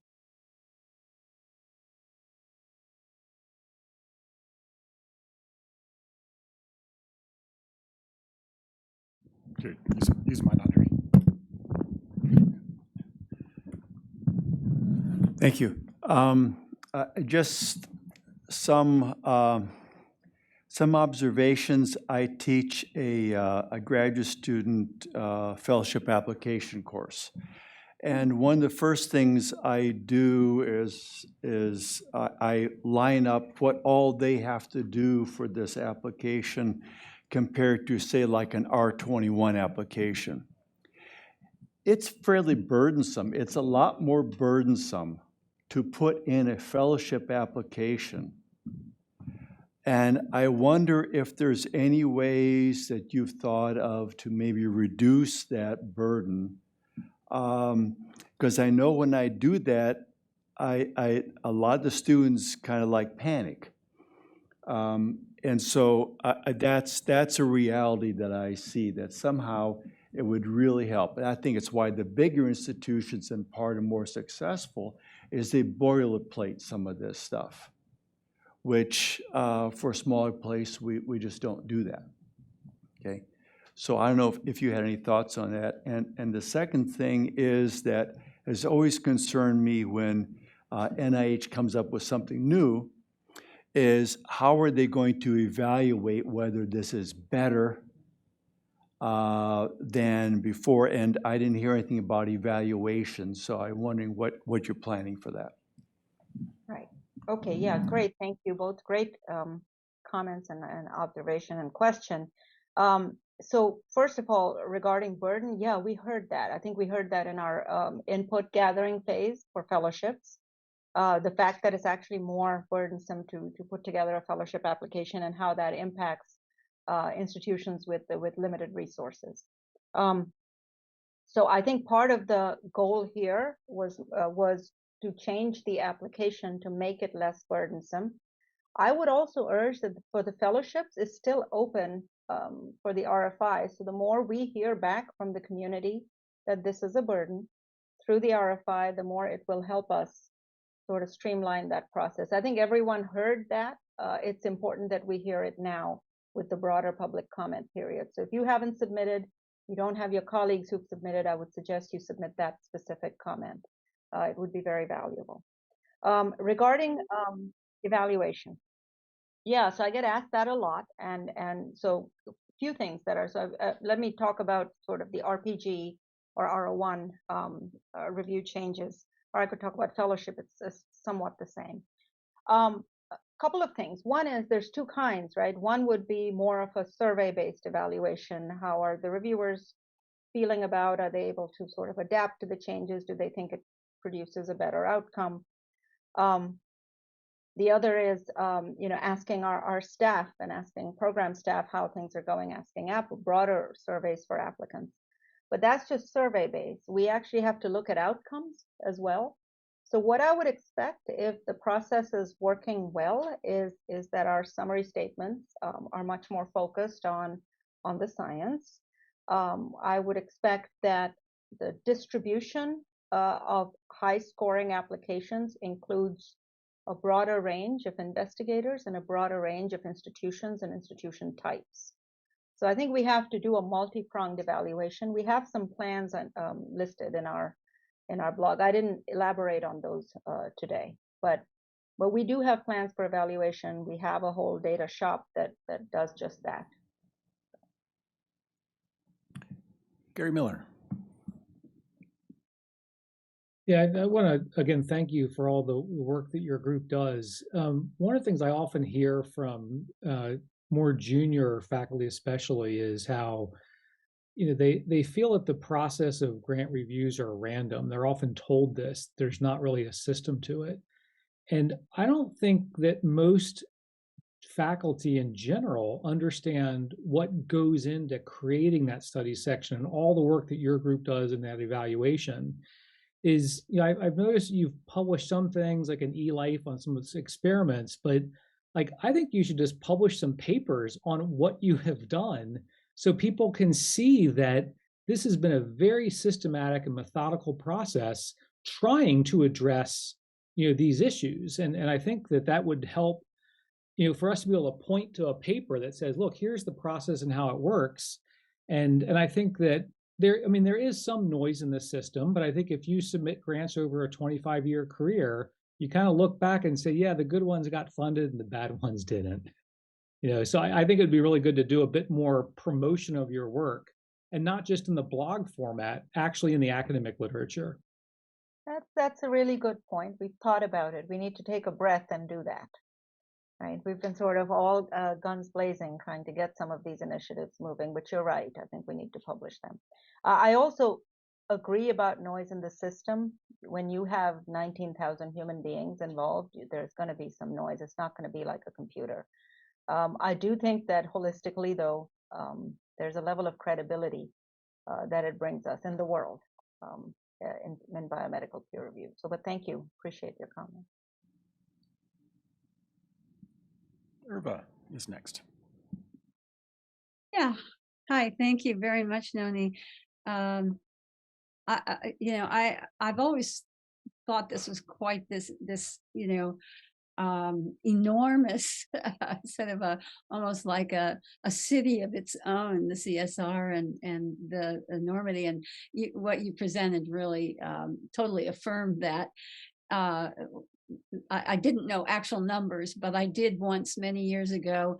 It was a last minute grant, and I happened to have to fly to DC anyway. And so or Bethesda, whatever. And I drove in and got there and with my grant at 7 a.m. because I had to make it to an 8 a.m. meeting. And somebody was there to point me, throw it into that room. And it was this enormous room, and already had a pile that was kind of a half of a mountain. And so I certainly had the sense that this is big, and I think it's an unenviable job that you do because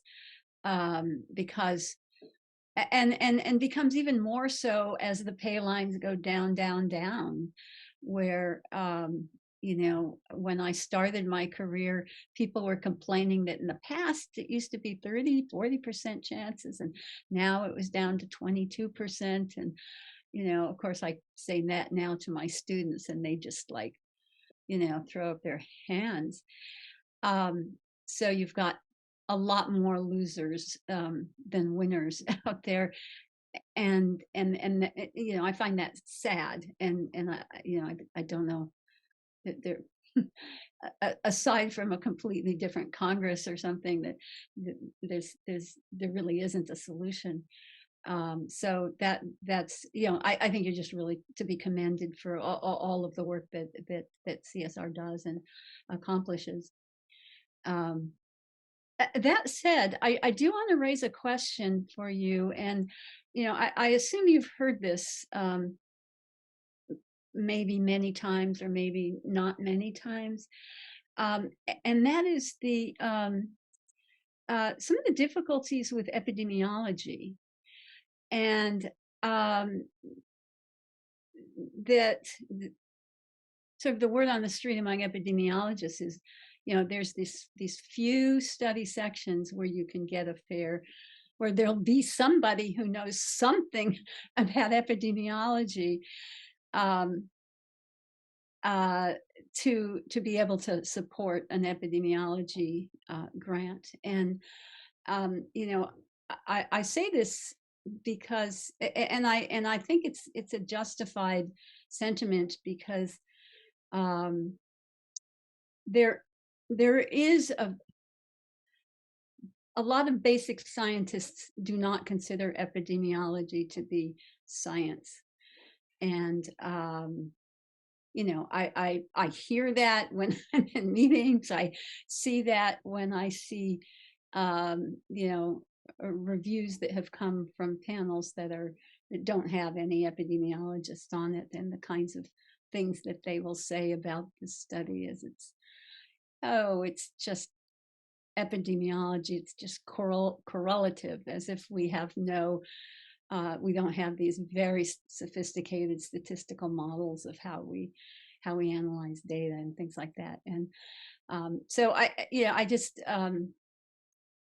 want to raise that, because I think it's kind of an ongoing thing. I feel like there's been a period of time where there have been small in number, but those study sections that had a clear intent to cover epidemiology were good. And obviously not everybody got funded, and lots of people were, students I know or trainees of mine had trouble getting their things funded, but after 2-3 tries often did. And so I think, it does work to have those kinds of study sections. And I just want to sort of put that out there, that's been an issue in our field. And it kind of goes up and down. I think there's been sort of hills and valleys over the last 30 years that I've been in this field. So and I don't know how this particular set of changes, I hope that that particular issue will be paid attention to in the CSR and SRO community. Right. Well, thank you. So I know that we have an entire branch that is just epidemiology. That's a number of study sections that look at epi in a variety of fields. And there's a number of study section options available. We haven't integrated epidemiology into sort of the basic science study sections for some of the reasons that you outlined. So they do exist. They're functioning well. Some of them, I think, underwent inquiry structuring. You can look at that. So we got a lot of input from epidemiologists on the construct of the study sections. I agree with you. Thank you. And again, just a real appreciation for this monumental task. And I even hesitate to bring that up because I know there's probably other areas of people who feel like they don't get the fair reviews, and I'm sure you hear that all the time from people. But it's phenomenal. So. And I think the overall feeling of people is that, yes, the credibility of the process is really there, and partly because of the strict, criteria that you have about these violations of the confidentiality and all of that is really, seems to be very much adhered to. So, thank you. Tim Greenemeyer is next. Thanks very much for that presentation. It was really enlightening. You mentioned in your discussion trying to educate reviewers who write inappropriate or biased comments. As a former study section chair, I think what's much more common, however, is inappropriate comments that are made during the review process itself. And we all know that the momentum can shift dramatically in a review of a particular grant based on somebody's comments and the strength of their feeling, even if it's an inappropriate comment. And I'm just wondering if there are ways to counteract that. Yeah, no, I agree. Thank you very much for that question. Actually, we've invested a lot in training our SROs. We have them go through sort of mock study sections on how to intervene when something is said. That's one thing. The other thing is that is part of the big scope of hearing about bias in the process. It's not just bias in the critiques, but bias in the whole process. So we have heard feedback. Sometimes, actually the biggest reporters of this kind of inappropriate comment are our own staff. They'll come back from the review meeting and say, I'm concerned about the review of this application because this comment was made. And we will pull it and re-review that too. So we do that through training of chairs, through training of SROs, and also through reports and really carefully considering what was said and mitigating that to the extent that we can. Thanks. Yeah. Karen? Yeah, I will just reiterate, thank you so much for all that you do. And we know it's a difficult job. I'm glad we don't have to deal with that. But I agree with Tim's comment, having been on many different study sections at NIH. I think, as you say, you can't control individual reviewers or even SROs. So your training is great and all of these new plans are great. But there are still really great SROs and not so great SROs because we're all people and, great reviewers. Along those lines, I would like to mention that, first of all, for the NRSAs, that's for F31s and 32s, right? Pre and post. Okay, great, because I think those changes will really help. I would like to say, and I'm sure you do this training with SROs, but I have seen, we also have a grant writing workshop for our students. So every graduate student that comes through pretty much submits an F grant.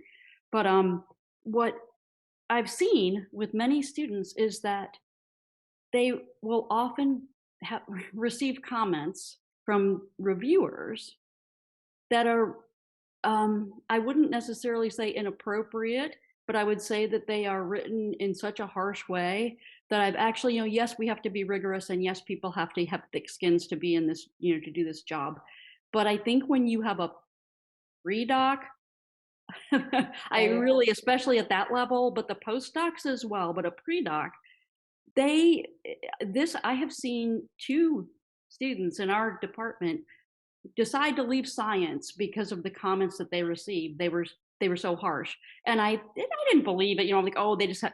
I looked at the comments. I was shocked, and I actually, in one case, it wasn't even my student. I called the program officer about it. I mean, it's just really inappropriate. I think, is there some way to train, and I'm sure you do, but train the SROs and reviewers who work on the F study sections to really be a little bit more delicate, as rigorous, but more delicate in their language, because these are young scientists coming up and it can really impact their entire future.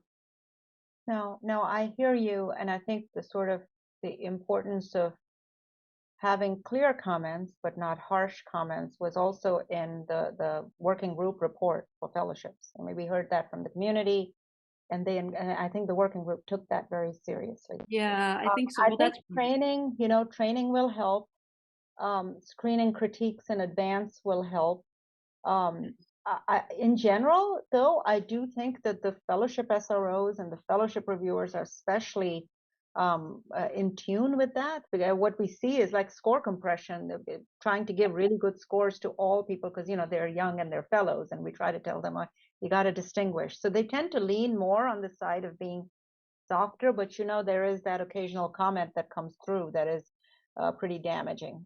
That, to me, I would say can be reported. We will take at least a look at it to see if this is appropriate or not. That's good to know. So yeah, okay. And then the last comment or question. So for the study sections that you eliminate or merge into another group, do you have plans, or do you let those people who have been funded by, their grants go through those study sections for decades and that they no longer have their study sections and they don't know where to send them?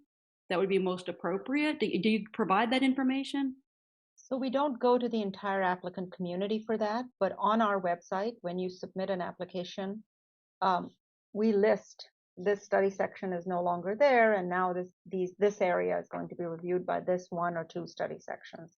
So all of that information, who's on the roster, is all on our website. And when, if they request a study, you can't request a study section that no longer exists, but you get to see when it's sunsetted and what's taken its place. So what's taken, okay, so that is Yeah, out. so we've done this since 2019 with Inquire and haven't had issues. People generally read up on where they're going to submit and are able to find the study sections. So we're communicating with reviewers as well as with applicants. Yeah. Okay. Well, that's not what I've heard. So that's not what I've heard from a number of people in a certain area. But So that would be interesting. I would be interested to know what that is, right? I mean, specifically, where is it falling through? Yeah. Okay. So I'm at noni.burns@nih.gov. You can contact me directly. Sure. Thank you. Happy to talk. And Trevor Penning, you have the last question comment. Oh, yes, thank you. Thank you for your presentation, all the work you've put into this. It's very impressive. I think education of the reviewer is going to be very, very important, especially for the changes in the R01. I think there's always a tendency from reviewers to look at the bias sketch of the investigator to see how well qualified they are to do the work. And it gets to factor 2 of approach, can it be done? And so to disentangle those two things is going to be a real challenge, I think, if you want to eliminate that bias. That's just a comment. So I'm sure you thought about that. Yeah, very much so. Yeah. The other comment I had is I was wondering whether CSR is actually taking a look at the administrative burden that we're placing on investigators to put in grant applications per se. Because with pay lines being at 10%, it means that 90% of grants you receive are not going to get funded. Yet you still ask them for things that are only of interest if a grant is funded, such as the budget, the justification, the animals, the humans, the data sharing plan, and authentication of biologics and MPI plans. You only need that information for a funded grant. So why ask it up front? Really good question. Not in CSR's purview, but a drumbeat that I've been beating for a long time.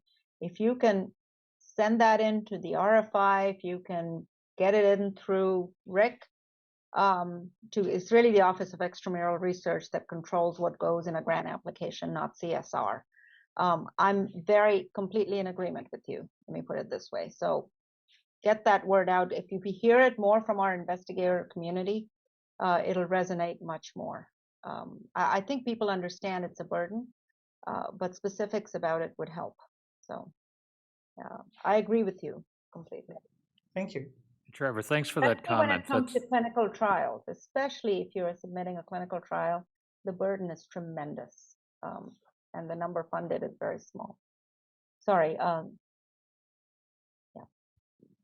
Right. Noni, thanks again. I was just commenting, Trevor, thank you for that comment. Very, very interesting idea. Yes.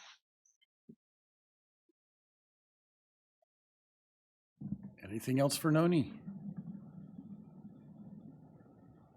All right, thank you all. Thank you, Noni. Great presentation and great discussion. With that, we will close up our open session. We're going to take a 15-minute break, come back at 3:20 to have our closed session discussion.